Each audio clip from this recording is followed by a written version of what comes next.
ना हो, जो मुल्क सऊदी अरब से मांग रहा हो, यूएई से मांग रहा हो, चीन से मांग रहा हो, आईएमएफ से मांग रहा हो, वर्ल्ड बैंक से मांग रहा हो, एडीबी से मांग रहा हो पैसा, उस मुल्क के एलिट के घर में कुत्ते और बिल्ली के खाने और शैम्पू आ रहे हैं बाहर से। जय हिंद दोस्तों, मैं महेंद्र शर्मा स्वागत करता हूं वन वर्ल्ड हिंदी में आपका। उम्मीद करता हूं आप खुश और स्वस्थ हैं।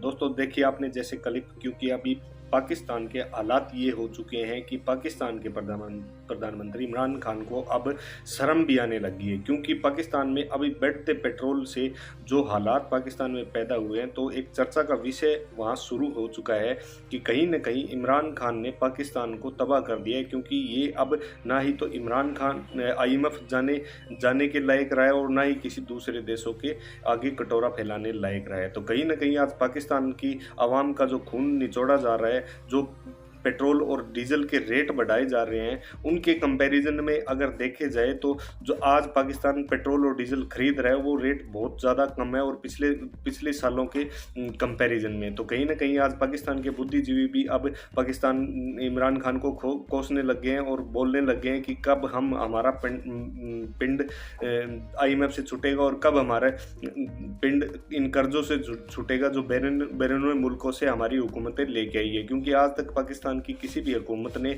आज तक पाकिस्तान को अपना सर्वा नहीं दिया और कि पाकिस्तान के फेवर में कोई भी काम नहीं किया है। तो अब ये कैसे आगे आने वाले सालों में क्या हालात होंगे, तो दोस्तों देखिए डिबेट और कमेंट में अपनी प्रतिक्रिया जरूर दें। लास्ट में आपसे रिक्वेस्ट करूँगा, चैनल पर नए हैं तो चैनल को सबसे पहले सब्सक्राइब कीजिए, लाइक शेयर कमेंट जरूर कीजिए। दोस्तों जय हिंद, वंदे मातरम, भारत माता की जय। दोस्तों पास कोई और चारा था कि जब आलमी मंडी में तेल महंगा हो रहा है तो यहाँ कीमतें ना बढ़ाई जाती या कम तनासुब से बढ़ाई जाती? बड़ा अच्छा सवाल है आपका, और ये बहुत कॉम्प्लेक्स इशू है, बहुत ज़्यादा कॉम्प्लेक्स है। क्योंकि आम आदमी सिर्फ ये देखता है कि पेट्रोल की कीमत बढ़ गई है और बहुत बढ़ी है, 12 रुपया से ज़्यादा का पर लीटर आप बढ़ाएं तो ये बहुत ज़्यादा होता है, क्योंकि लोगों की तनख्वाहें तो नहीं बढ़ रही हैं, तो लोग प्रेशर में आते हैं। लेकिन अगर मैं भी हुकूमत में इस वक्त होता तो मैं क्या कर सकता था? देखें, कोई शख्स इसकी तरफ तवज्जो नहीं देता है। मैंने किसी इकोनॉमिक्स के प्रोग्राम में इन सब चीज़ों पर डिस्कस होते हुए नहीं देखा। ये 7th NFC award, 7th NFC award में सूबों को इतना ज्यादा पैसा दे दिया गया उनके जरूरत से ज्यादा। सही। और फेडरल गवर्नमेंट हो गई है कमजोर जी। तो अब फेडरल गवर्नमेंट की बड़ी रिस्पॉन्सिबिलिटीज में एक डेट सर्विसिंग और एक डिफेंस है और तरक्याती प्रोग्राम है, सरकारी मुलाजमीन की तनख्वाहें हैं। ये पूरा नहीं होता है, ये 1 से 1.5 आइटम ही ये फाइनेंस कर सकते हैं। तो उन्होंने क्या किया है कि उन्होंने पेट्रोलियम पे जो टैक्स तो लगते हैं वो तो थे, उन्होंने पेट्रोलियम डेवलपमेंट लेवी भी एक लगा दिया। सुप्रीम कोर्ट ने उनको इजाजत दी कि 30 रुपया फी लीटर तक आप लगा सकते हैं। सही, ठीक है। अब जब ये पेट्रोल बढ़ा है तो अगर सिर्फ पेट्रोल के बढ़ने की कीमत अगर आप पास ऑन करते तो इतना नहीं होता जितना आज बढ़ गया है। फिर क्या हुआ, क्योंकि हमने PDL भी बढ़ाया है, क्योंकि 600 बिलियन हमने बजट में रखा है और IMF ने कहा है कि जी ये 600 बिलियन हासिल करें आप। तो जब हमने पेट्रोलियम डेवलपमेंट लेवी को भी बढ़ाया है तो ये 12 रुपया फी लीटर आ गया है। तो इसका जो 2 प्रॉब्लम है मेरे नजदीक, एक 7th NFC अवार्ड, इसको रिव्यू करने की जरूरत है। दूसरी चीज ये IMF का प्रोग्राम है, चूंकि हम जिस IMF के रास्ते पे चल पड़े हैं तो इसमें कांटे ही कांटे होते हैं। ये तो बता के मैं थक गया था पहले भी और अभी भी बता रहा हूं। डॉक्टर साहब कथा कलाम माफ, ये 7th NFC अवार्ड जो है वो तो 18वीं तरमीम की वजह से हम मजबूर हैं कि सूबों को ज़्यादा वसाइल देंगे। एक बात, IMF का जो मामला है, हमारे पास क्या मुतबादिल है कि हम IMF में जाए बगैर अपनी मईशत को आगे बढ़ा सकें? वो तो मजबूरन हुकूमत गई है। बहुत अच्छा सवाल है आपका जी। एक चीज याद रख ले, जहन में बैठा दे, जो मुल्क IMF में जाता है उसकी मईशत कभी भी ठीक नहीं रहती है, वो जख्मों से चूर में मईशत होती है। तो ये आपके सवाल का डायरेक्ट जवाब है कि हम IMF में जाते हैं तो फिर क्या हुआ, तो यही होगा IMF में जाने से। बिजली की कीमत बढ़ाओ, गैस की कीमत बढ़ाओ, इंटरेस्ट रेट को बढ़ाओ, करेंसी को डिवैल्यू करो, टैक्स लगाओ, एक्सपेंडिचर को कट करो, फला को कट करो। जो भी हुकूमत के वक्त है, ये नहीं है ये चली जाएगी, कोई दूसरी हुकूमत आएगी उसने भी यही करना है। तो इसलिए the root cause is the IMF programme. और इसमें अब आपको एक मैं स्टैटिस्टिक देना चाहता हूं, आप हैरान हो जाएंगे। 2014 में आलमी मंडी में तेल की कीमतें $108 से लेकर $110 के दरमियान में मूव करती थी। 108 से 110। पाकिस्तान में 108, 105, 107 रुपया पर लीटर पेट्रोल मिलता था उस वक्त। आज आलमी मंडी में $95 पर बैरल है। कितना है? 95 जी। 108, 110 नहीं है, अभी कम है, कम है जी। लेकिन 160 रुपए लीटर अभी हो गया। तो ये डिफरेंस कहां से आया? 108, $110 से $160 रुपए का। यह है आपकी एक्सचेंज रेट डिवैल्यूएशन। नहीं डॉक्टर साहब सवाल ये है, आप कह रहे हैं कि IMF के पास जो भी जाता है उसकी मईशत तरक्की नहीं कर सकती।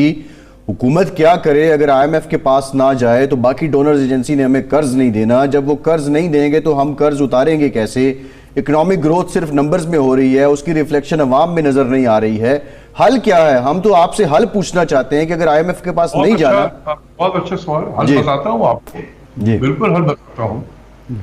हम 2010 में जाते हैं, बहुत पीछे के नहीं। ये शौकत तरीन साहब ने उस वक्त IMF के साथ मुआहदा किया था, पीपल्स पार्टी की हुकूमत थी, लेकिन ये चले गए। उसके बाद हफीज शेख साहब आ गए थे। तो हमने 2010-2011 के बजट में रिफॉर्म GST लगाना था, यानी कि वैल्यू एडेड टैक्स लगाना था, क्योंकि हुकूमत ने कमिट किया हुआ था उनके साथ में। तो यहां बड़ी डिबेट हुई और बहुत इसके रास्ते में मुश्किलात आए। रिफॉर्म नाम भी बदल दिया हमने, वैल्यू एडेड टैक्स के बजाय रिफॉर्म GST कर दिया, लेकिन हम इंप्लीमेंट नहीं कर सके। तो जब इंप्लीमेंट नहीं कर सके तो प्रोग्राम सस्पेंड हो गया।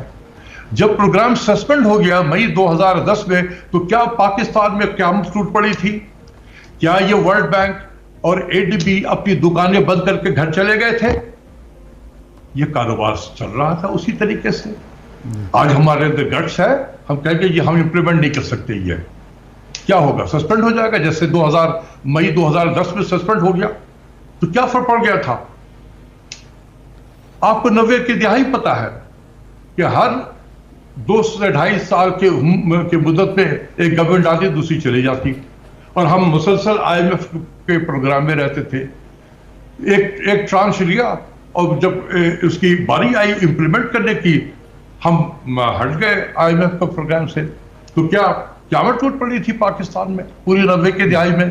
क्या वर्ल्ड बैंक ने, एशियन डेवलपमेंट बैंक ने ये लैंडिंग रोक दी थी हमारी?